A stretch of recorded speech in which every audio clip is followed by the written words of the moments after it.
Lección número 20 de liturgia. Bienvenidos a todos, queridos hermanos y hermanas, a nuestra clase de liturgia número 20. Y empecemos pues con una oración. Ven a mí, Espíritu Santo, Espíritu de sabiduría. Dame mirada y oído interior, para que no me apegue a las cosas materiales, sino que busque siempre las realidades del Espíritu. Ven a mí, Espíritu Santo, Espíritu de amor. Haz que mi corazón siempre sea capaz de más caridad. Ven a mí, Espíritu Santo, Espíritu de verdad. Concédeme llegar al conocimiento de la verdad en toda su plenitud.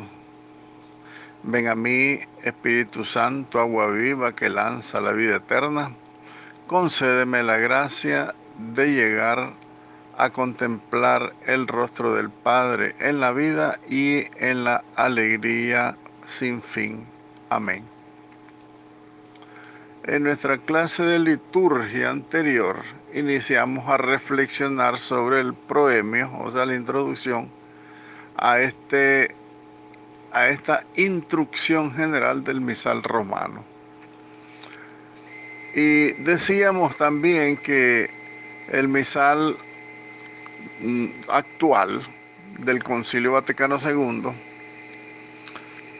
tiene continuidad primero con la tradición antiquísima de las oraciones de los santos padres de la Iglesia y también continuidad con el Concilio Tridentino, porque el Concilio Tridentino pues hizo algunas reformas también al misal romano. Entonces, continuando, tenemos que decir que cuando los padres del Concilio Vaticano II reiteraron todas esas aseveraciones dogmáticas que había definido el Concilio Tridentino, este Concilio de Trento, que en contra a la mal llamada Reforma Protestante, ratificaron todos los dogmas sacramentales, incluido el sacramento de la Eucaristía. El Concilio de Trento estaba afianzando esa verdad antiquísima que la Iglesia, como madre y maestra, ha guardado con fidelidad ese depósito de la fe íntegra que Jesús le confió. Entonces, en este Concilio de Trento, que hablaron en una época muy distinta a la nuestra, y por esta razón pudieron aportar sugerencias y orientaciones pastorales totalmente imprevisibles hace esos 4 siglos, 5 siglos que han pasado pues del Concilio de Trento hasta nuestros días. El Concilio Tridentino ya había reconocido el gran valor catequístico que está contenido en la celebración de la misa.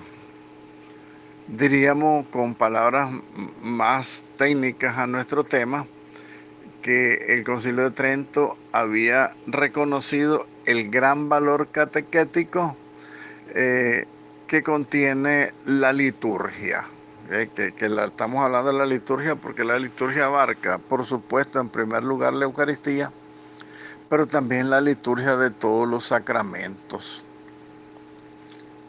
Y por esa razón, pues, ellos analizaron y reconocieron ese gran valor que tiene la liturgia, porque es un valor catequético. Pero no les fue posible deducir todas las consecuencias prácticas de aprobar la celebración de la liturgia en la lengua vernácula. Fíjense bien qué interesante. De hecho, estamos hablando del año 1530 del 30 al 70, hace muchos años, mucha gente había solicitado que se permitiera el uso de la lengua vernácula en la celebración del sacrificio eucarístico. Pero este Concilio de Trento, teniendo en cuenta las circunstancias que se daban en aquellos momentos, juzgó que era un deber inculcar nuevamente pues la doctrina acerca de esa misma doctrina tradicional de la Iglesia, pues de haber mantenido la lengua del latín en la celebración del sacrificio eucarístico. ¿Qué problema señala esta introducción al instructivo del misal romano? No lo refiere.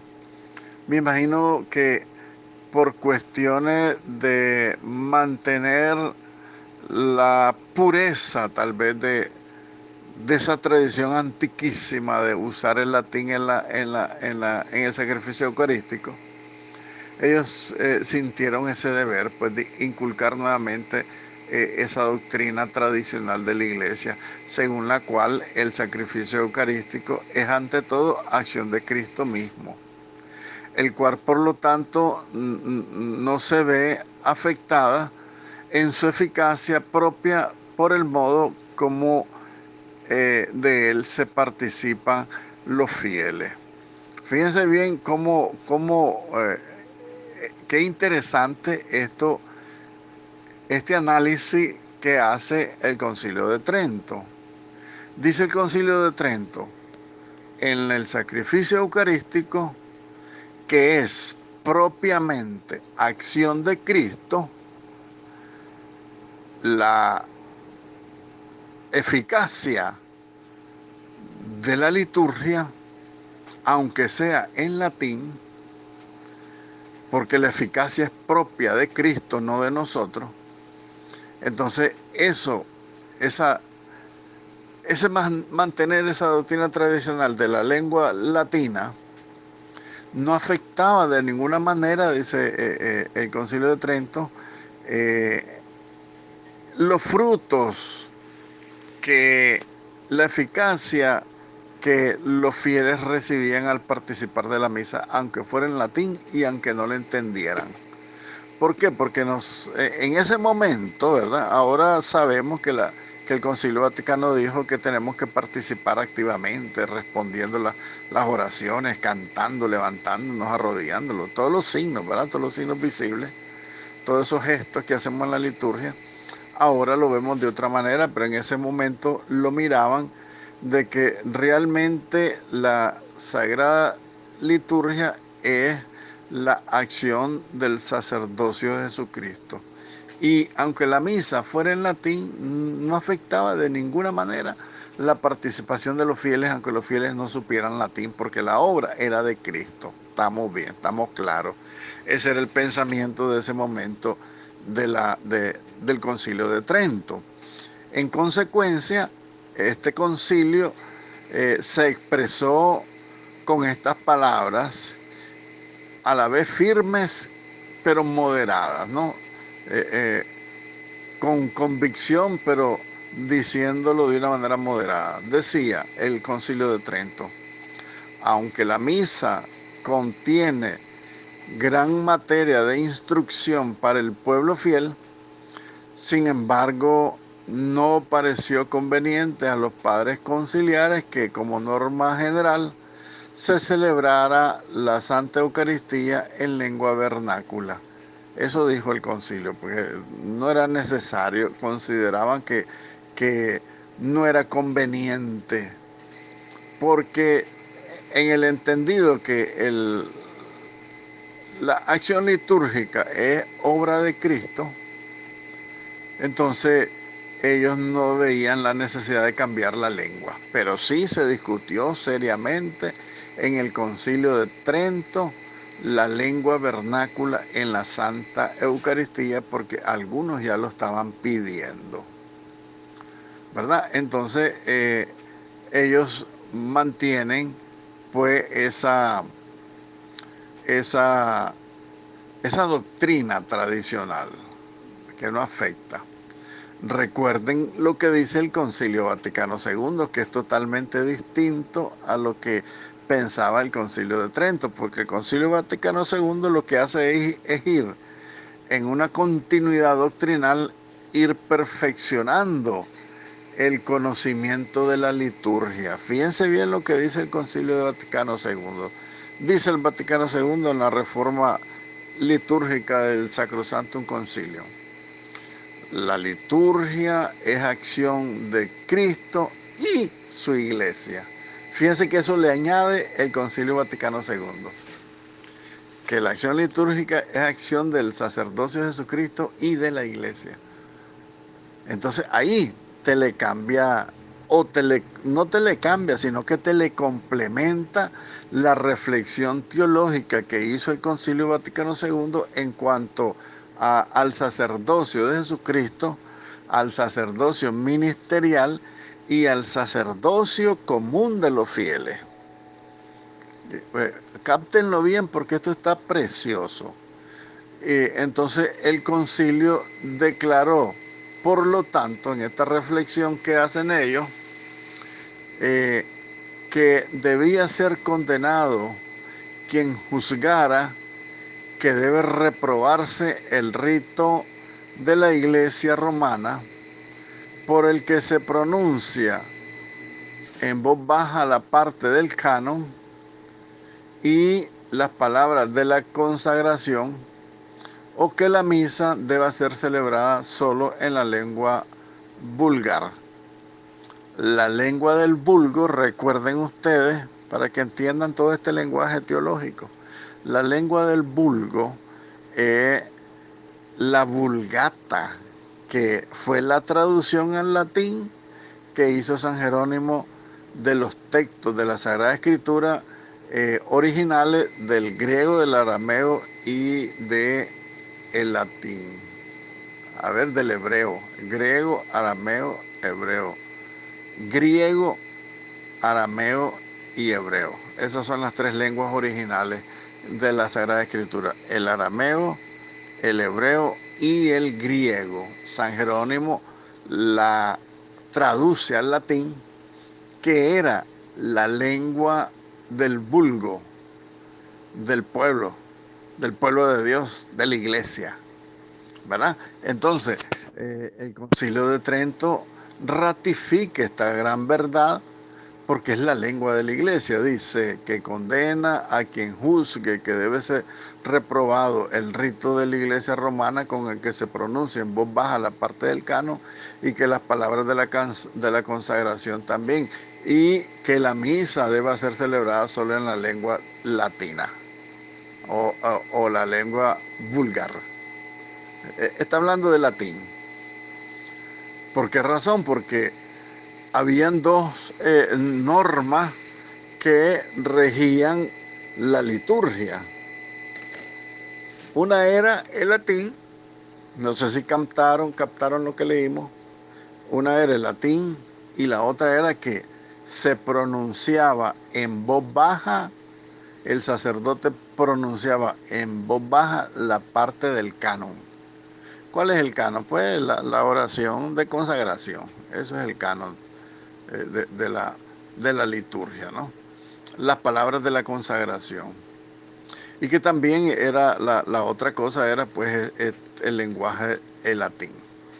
Porque había gente, siempre han habido gente contestataria, pues o sea, protestantes, que protestan, en el amplio sentido de la palabra protestante, ¿verdad? Entonces, esa es la posición del Concilio de Trento, que quiere mantener la tradición del pronunciamiento en voz baja de las palabras del canon de la misa, la consagración, y que también se mantenga lo que es propiamente la celebración de la misa en latín.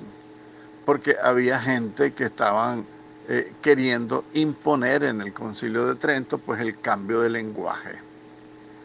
Y recuerden, como decíamos la vez pasada en otra clase de liturgia, que el Concilio Vaticano II en ningún momento eliminó el latín. el concilio dice, además de la lengua latina, puede usarse la lengua vernácula.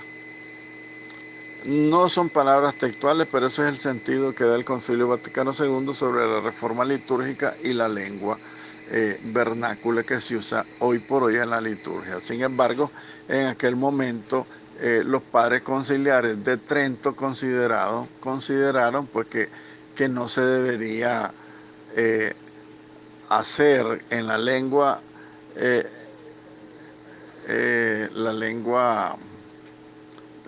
de cada país, pues, ¿verdad?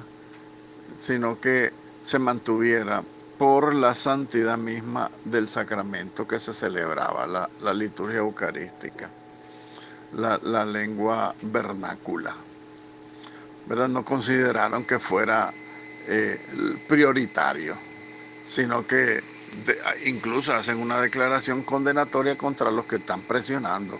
Dice, condenamos al que juzga que debe ser reprobado el rito de la iglesia cuando se dicen las palabras en voz baja y cuando se reza en latín. Pero hay un motivo que el mismo Concilio de Trento lo explica.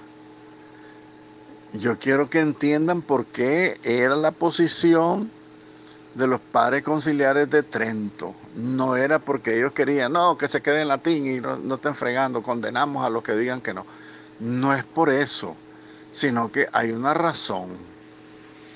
Dice el texto, sin embargo, si por una parte el Concilio de Trento prohibió el uso de la lengua vernácula en la misa, por otra parte mandaba que los pastores de almas los suplieran con una conveniente catequesis para que las ovejas de Cristo no padezcan hambre. Este Santo Sínodo, por lo tanto, mandaba a los pastores y a cuantos tienen cura de almas que frecuentemente en la celebración de la misa por sí mismos o por medio de otros explicaran algo de lo que se lee en la misa y que por lo demás expliquen algún misterio de este Santísimo Sacramento, principalmente en los domingos y en los días festivos. Fíjense que entonces el Concilio de Trento completa su instrucción, porque si bien es cierto, decíamos al comienzo, que la liturgia eucarística tiene un gran valor catequético, sin embargo, dice el Concilio de Trento, no es necesario quitar el latín para que los pastores y los predicadores hablen de lo que se hace en la misa en latín. Explíquenle el latín a la gente. Qué lástima que no enseñaron al pueblo de Dios a hablar latín. Sin embargo, yo me acuerdo que mi mamá hablaba muchas oraciones de la misa en latín. Había gente culta que se ponían a estudiar el latín para participar en la misa. Entonces, dice el Concilio de Trento, como la Sagrada Liturgia tiene una fuerza catequética en el pueblo de Dios, entonces dice el Concilio, mando a los pastores a que suplan todo este desconocimiento, tal vez esta poca participación de los fieles, con una catequesis. Enséñenle a la gente, como quien dice, para que las ovejas de Cristo no padezcan hambre, ¿verdad? Y también decía que a los pastores, a los curas, por sí mismos o por medio de otros, o sea, pongan predicadores a explicar lo que se lee en la misa para que la gente lo entienda. Y también, dice el Concilio de Trento, explíquenle al pueblo de Dios algún misterio en cada misa, ¿no? Algún misterio de este Santísimo Sacramento. Y que lo hagan principalmente en los domingos o en los días de fiesta. Pues ahí no quiero redundar más en esto porque está clarísimo.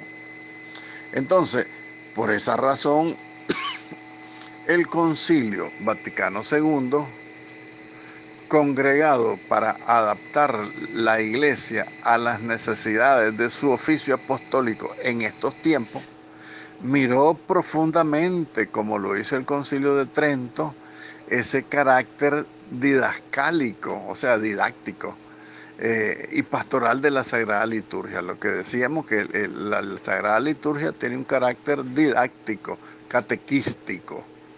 Entonces, asimismo analizó el Concilio Vaticano II lo que hizo el Concilio de Trento.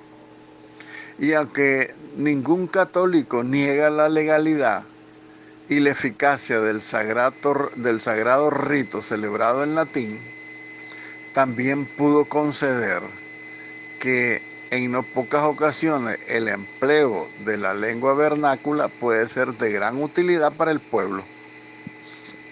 Por eso el Concilio de Trento aprobó su uso, por el sentido didáctico, pastoral y catequístico. El ardiente interés con que fue acogido en todas partes este decreto hizo que bajo la dirección de los obispos y de la misma sede apostólica se permitiera el uso de la lengua vernácula en todas las celebraciones con participación del pueblo, con lo cual se entiende más plenamente pues el misterio que se celebra. Al menos deberíamos entenderlo. Fíjense que el misterio eucarístico lo comprendemos plenamente los que estudiamos. El resto del pueblo de Dios tristemente no lo termina de entender. Por eso vemos unas misas frívolas, por un lado, con la participación de las almas muertas de los cristianos que no participan, no cantan, no predican, no dicen nada, y también en estas celebraciones se miran pues todos los defectos que pueden ocasionar esas malas actitudes pues en la celebración de la liturgia. El Concilio Vaticano II manda que se permita la lengua vernácula para ayudar a este sentido didáctico, catequístico y pastoral que tiene la Sagrada Liturgia, para que el pueblo comprenda más plenamente el misterio que se celebra. Sin embargo, aunque el uso de la lengua vernácula en la Sagrada Liturgia es un instrumento de suma importancia para expresar más abiertamente la catequesis del misterio contenida en la celebración, decía el Concilio Vaticano II, advirtiendo que también se debían de poner en práctica algunas prescripciones del Tridentino, de ese concilio antiguo de Trento, no en todas partes acatadas, como la homilía los domingos, los días festivos, y la posibilidad de intercalar moniciones dentro de los mismos ritos sagrados. A veces por comodidad no se hacen las moniciones. Concilio Vaticano II pide que se hagan moniciones.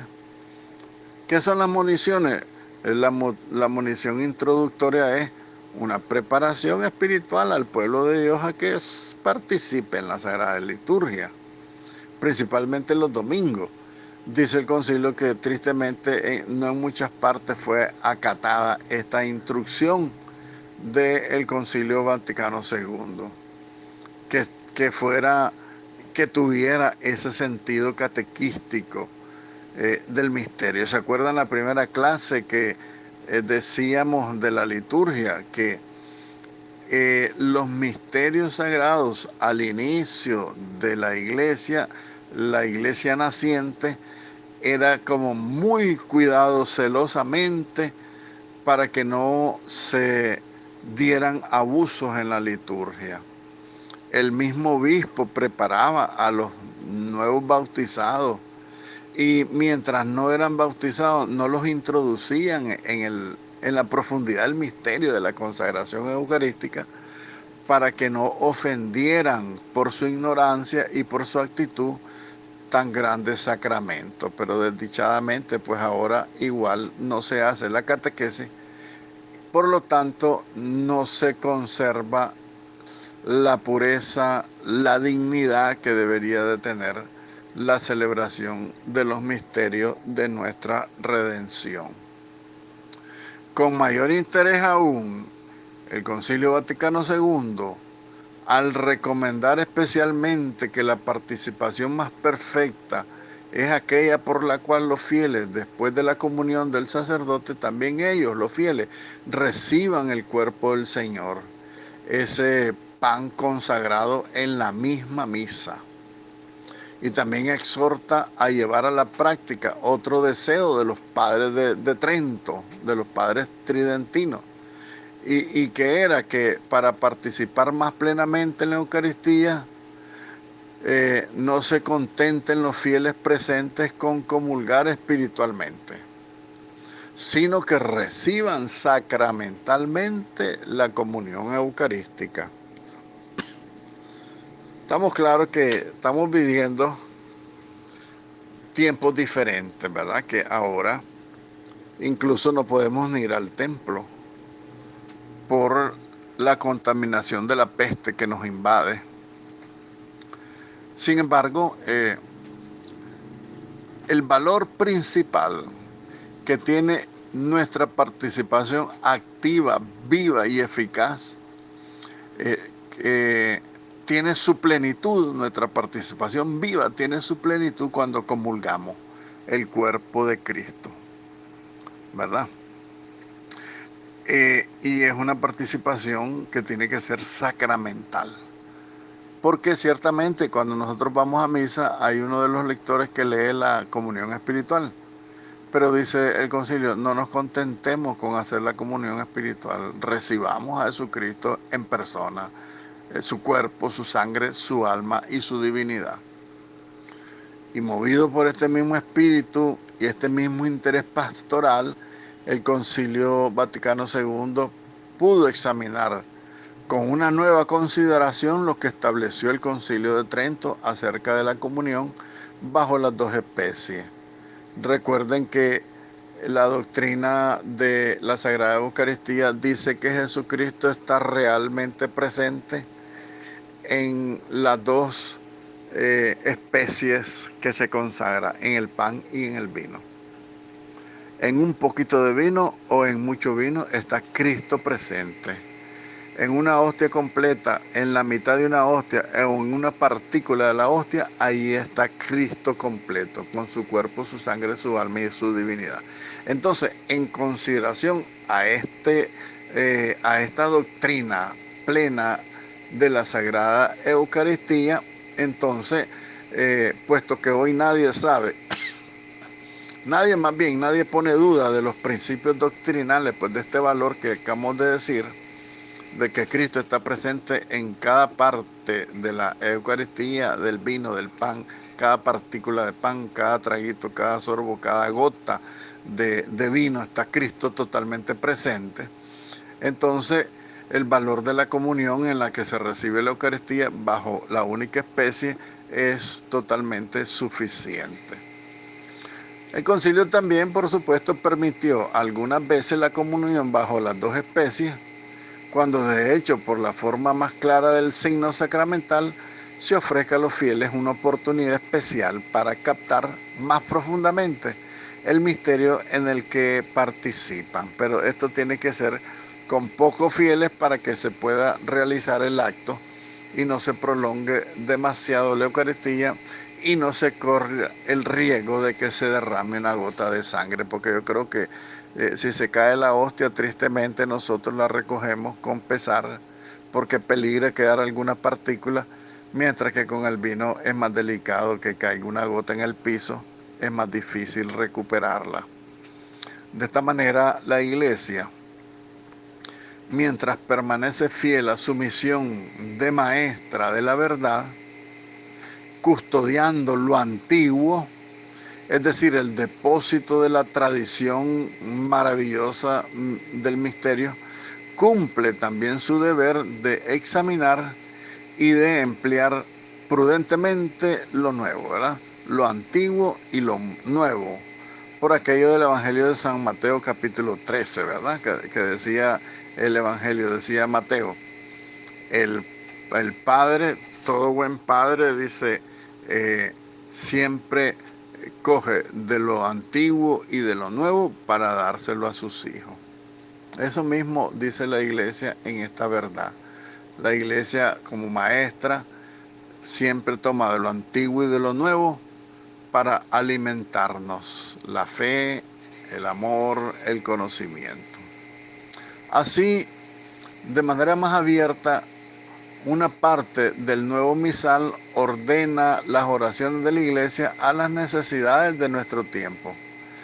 Tales son principalmente las misas rituales y por diversas necesidades en las que oportunamente se combinan lo tradicional y lo nuevo, según el análisis que hace este documento introductorio al misal romano, que fue elaborado por la curia romana. Esto no es elaborado por cualquiera que cogió el misal y lo analizó. Esto fue la curia romana que hizo este estudio y dice que en estas misas especiales, rituales y de diversas necesidades, se hizo una combinación de lo tradicional y de lo nuevo de una manera tan perfecta y preciosa que eso es lo que tenemos en nuestras celebraciones eucarísticas. Por eso da tristeza cuando oímos a un celebrante que empieza a cambiar las cosas de la liturgia, que quita cosas, que agrega cosas. Yo creo que le hace perder la belleza a lo que es el ritual de la liturgia, hace perder la belleza del ritual de la liturgia. Y así, mientras que algunas expresiones provienen de la más antigua tradición de la iglesia, de los santos padres, decíamos, han permanecido intactas todas esas tradiciones, como lo descubre el mismo misal romano. Ese mismo misal que ha sido editado tantas veces, otras muchas han sido acomodadas a las actuales necesidades y circunstancias. Otras, por el contrario, como las oraciones por la iglesia, o por los laicos, o por la santificación del trabajo humano, o por la comunidad de las naciones, o por algunas necesidades propias de nuestro tiempo, estas oraciones han sido elaboradas integralmente, tomando los pensamientos y muchas veces hasta las mismas expresiones de los recientes documentos conciliares. Nosotros hemos escuchado algunas frases que después las podríamos leer en algún texto de los escritos del Papa o de los mismos misales antiguos, y uno dice, qué bonito que la tradición, la iglesia no la perderá nunca porque es fiel a ese depósito de la fe y de la tradición. Por otro lado, al usar textos de tan antiquísima tradición, valorando la nueva situación del mundo actual, al Concilio Vaticano II le pareció que no se hacía agravio a tan venerable tesoro si se cambiaban algunas expresiones, con el fin de adaptarlas convenientemente al lenguaje teológico de nuestro tiempo y para que estas oraciones respondieran de verdad a la condición presente de la disciplina de la iglesia. De aquí que algunas expresiones relativas al juicio o al uso de los bienes terrenos fueron modificadas, y también algunas otras que se refieren a formas externas de penitencia propia de la iglesia de otras épocas. Aquí hay dos temas interesantes que debemos reflexionar.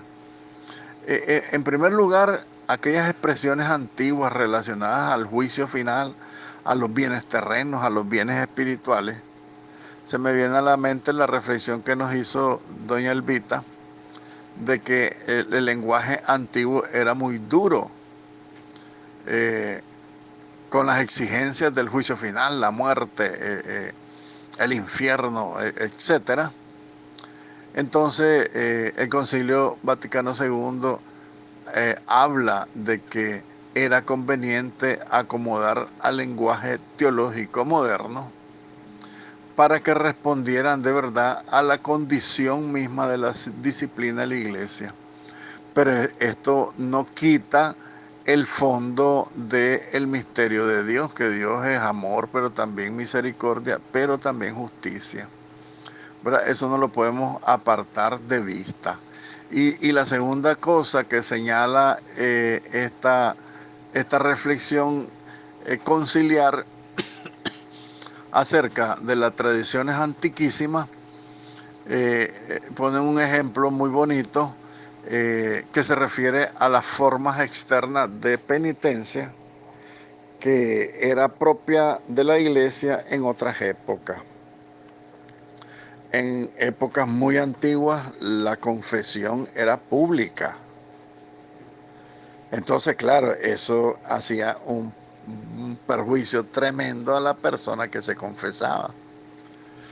La iglesia ha venido adaptando a los verdaderos valores humanos algunas cosas que eran como muy exageradas. Por ejemplo, esas penitencias que se imponían a los pecadores para poder absolverlos. Andar 30 días vestido de sayalo con un rótulo en la frente diciendo que era un prostituto, etcétera, etcétera. Entonces, dice la iglesia, por la dignidad misma de la persona, pues ahora las confesiones son secretas.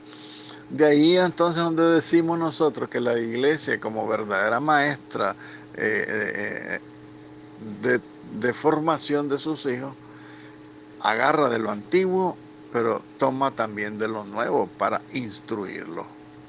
Es así entonces como las normas litúrgicas del Concilio de Trento han sido razonablemente completadas. Fíjense bien, entiendan que la doctrina de la iglesia tiene una profunda continuidad, porque la tradición no se quitará y ningún de nuestros pastores la quitarán porque saben su compromiso, defender íntegro el depósito de la fe. Entonces, el Concilio Vaticano II ha hecho una reflexión razonable sobre estas normas litúrgicas. Estas normas litúrgicas del Concilio de Trento han sido razonablemente completadas, adecuándolas a nuestra realidad, y también han sido perfeccionadas en varias partes por las normas del Concilio Vaticano II. Ya les puse el ejemplo que antes el Concilio de Trento consideraba que la liturgia era acción de Cristo sacerdote. El Concilio Vaticano dijo, la liturgia es el ejercicio del sacerdocio de Jesucristo y de la iglesia. Entonces ahí hay una complementación de la verdad revelada, porque acuérdense que Jesucristo le dijo a los apóstoles, el Espíritu Santo los irá guiando hasta la verdad plena. Entonces, en el decurso del tiempo, la iglesia ha venido perfeccionando, pues, de alguna manera, el conocimiento de las verdades reveladas por Jesucristo. Y por eso decimos que las ha venido completando. Porque quiere decir que las ha venido actualizando para nuestro propio bienestar. Y esto llevó el Concilio Vaticano II a término todos esos esfuerzos por acercar más a los fieles la liturgia. Ahora cualquiera que agarre el documento de la iglesia sobre liturgia entenderá lo que es la misa, porque es otro defecto que tenemos los cristianos, que no leemos. No nos gusta formarnos, ¿verdad? Pero dice la iglesia, con toda esta reforma que hemos hecho, queremos acercar más a los fieles a la liturgia para que comprendan mejor el misterio de la liturgia, ese misterio que celebramos, un misterio grande e infinito, ¿verdad? Y todos estos esfuerzos realizados durante todos estos 4 siglos, entre los 2 concilios, Trento y Vaticano II, y especialmente en los últimos tiempos, debido principalmente pues al interés porque la liturgia había suscitado en San Pío X y en sus sucesores Recuerde de San Pío X, que es de comienzo del siglo XX, en 1900, bajito los números, 20 creo que por ahí anda San Pío X.